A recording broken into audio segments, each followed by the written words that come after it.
Welcome back once again my YouTube network DN education platform. स्वागत है आप सबका इस YouTube network DN education platform. तो जैसा कि हम लोग प्रीवियस क्लास में लॉगरिथम स्टार्ट किए थे, डेफिनेशन पढ़े थे और कुछ एग्जांपल सेटिस्फाई किए। आज क्या पढ़ेंगे? Properties of logarithm. Okay, properties of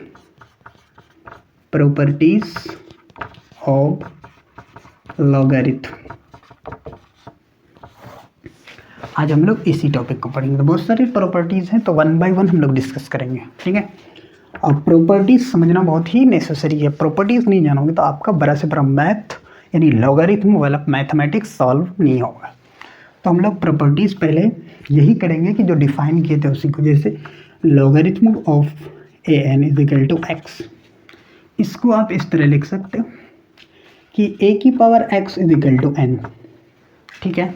इसको हम लोग एक्सपोनेंशियल फॉर्म में बोल सकते हैं। आप बोलोगे कि यहाँ ई नहीं है, तो बाबा ये ई ही के फॉर्म में है, ठीक है।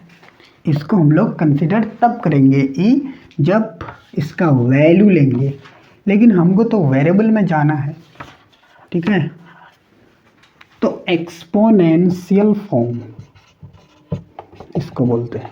याद रखना, ये क्वेश्चन आ सकता है कि what is the format of this equation, तो आपको बोलना एक्सपोनेंशियल फॉर्म। इसी को हम लोग थोड़ा दूसरे कैटेगरी में लिख सकते हैं। और ये कंडीशन आपको पता होनी चाहिए कि एन क्या होगा, एन ग्रेटर देन 0 होना चाहिए और ए ग्रेटर देन 0 होना चाहिए, and a does not is equal to 1। This is the condition of logarithm. दूसरा प्रॉपर्टीज आप देख सकते हो कि इसको हम लोग और इसी फॉर्मेट में लिख, तो यहाँ से यहाँ का जो फॉर्मेट होगा, जैसे इस फॉर्मेट को हम लोग एक्सपोनेंशियल फॉर्मेट बोले, लेकिन ये फॉर्मेट आपका जो होगा ये होगा लॉगरिथमिक फॉर्मेट। क्या होगा? Logarithmic format. तो आप फॉर्मेट लिखते हैं ना, फॉर्म लिख लो। तो logarithm of n is equal to x, इसको इस तरह भी लिखा जा सकता है, ए की power x is equal to n. तो इस फॉर्मेट को एक्सपोनेंशियल फॉर्म, ये वाला फॉर्मेट को लॉगरिथमिक फॉर्म लिख सकते हैं। तो ये याद रखने में, और ये डिफाइन होता है इस पर। ये हो गया। तीसरा जो है मेरा वेरी वास्ट टॉपिक तो नहीं, लेकिन थोड़ा सा जानने लायक है। लॉगरिथम ऑफ ए की power n is equal to, आप कह सकते हो कि ये इसका वैल्यू होता है एन, ठीक है। तो ये कैसे होगा पॉसिबल? तो देखो, इसको हम लोग कह सकते हो लॉगरिथम ऑफ ए की power n is equal to x, और ए की पावर एक्स है इज इक्वल टू एन। तो इसको 1 मान लेते हैं, इसको 2 मान लेते हैं। इसको डिफाइन करने का ये तरीका है। अब एक्स की वैल्यू अगर हम यहाँ पुट कर देंगे तो ये आ जाएगा। तो finally a log a raised to the power, या a log logarithm n base two a is equal to n, ये होता है। कैसे? तो फ्रॉम इक्वेशन 1 and 2 प्रूफ कर सकते हो अब इसको। From equation 1 and 2 we get, ठीक है। कैसे हो गया?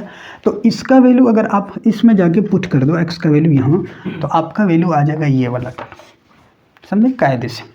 तो इसको मुझे रब करना होगा।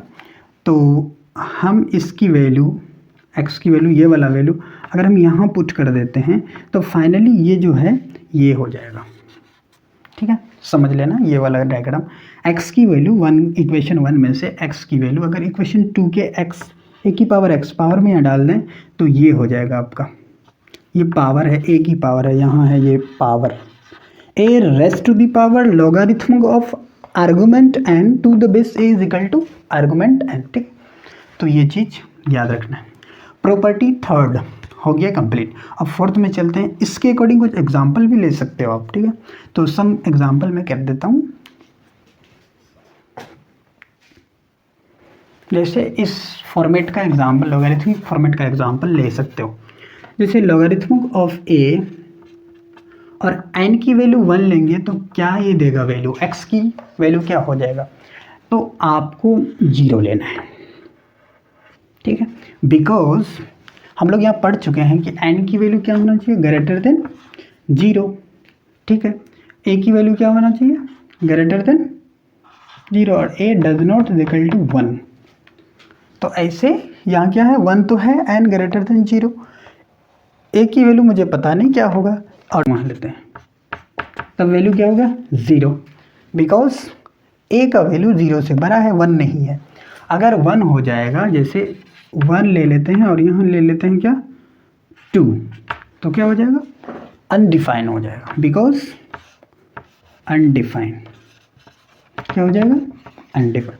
अनडिफाइन क्यों होगा, क्योंकि 1 यहाँ आ गया, 1 नहीं होना चाहिए 1 a के इक्वल, तो a का वैल्यू 1 आने का दैट मतलब ये होगा कि वो अनडिफाइन होगा, लॉगरिथम की वैल्यू डिफाइन होगी। तो इसके अकॉर्डिंग हम इसके एग्जाम्पल कर सकते हैं।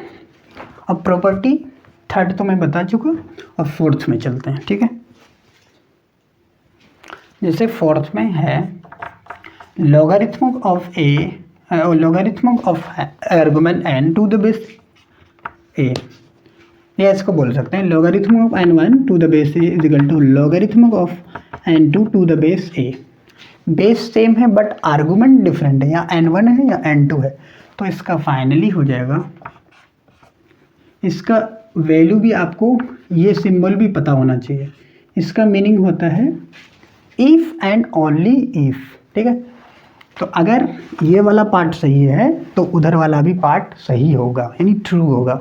If this part is true that is this part also true, इसका मीनिंग यही होता है। तो n1 is equal to n2, ये भी एक फॉर्मेट है, अब बनाओगे तो होगा। जैसे हम लोग अभी इससे पहले थर्ड प्रॉपर्टी में देख, पहले इसी का एग्जांपल ले लेते हैं फिर बात करते हैं। तो लॉगरिथम ऑफ 2 या फिर यहाँ ले लेते हैं 3 is equal to logarithm of 2 5। तो हम लोग क्या कर सकते हैं कि 3 इज इक्वल टू 5 लिख सकते हैं, लेकिन ये कंडीशन हमेशा के लिए वैलिड नहीं होगा, ए का वैल्यू सेम होना चाहिए तब होगा। तो ये एक एग्जांपल हो सकता है। दूसरा एग्जांपल इसी तरह आप ले सकते हो। जैसे 3 का पहले एग्जांपल ले लेते हैं, हम लोग 3 को नहीं देखें। 3 में क्या a रेट्स to the power a n is equal to n, ठीक है। ऐसे ही हम एग्जांपल के थ्रू इसका ले सकते हैं 2 log 2 5, तो इसका वैल्यू ये सारा 1 हो जाएगा और ये 5 हो जाएगा, ठीक। अनदर एग्जांपल ले सकते हैं, तो 5 log 5 raised to the power log 3 raised base to the 5 is equal to 3, because ये 3 यहाँ आ जाएगा और ये वाला जो टर्म है ये कैंसिल हो जाएगा, ठीक है, ये वाला हिडन हो जाएगा, जैसे हम लोग यहाँ देख चुके हैं। तो आज के लिए इतना ही, फिर मैं नेक्स्ट वीडियो में और इसकी प्रॉपर्टीज़ पढ़ेंगे, पावर आर्गुमेंट फार्मूला पढ़ेंगे, डिवीजन फार्मूला, इसमें बहुत सारी कैटेगरीज हैं। तो हैव हम someday, bye, take care, all the best. अगर आप इस YouTube network DN educational platform new हैं तो ज़रूर सब्सक्राइब कीजिए और अपने दोस्तों के साथ शेयर कीजिए। Thank you so much.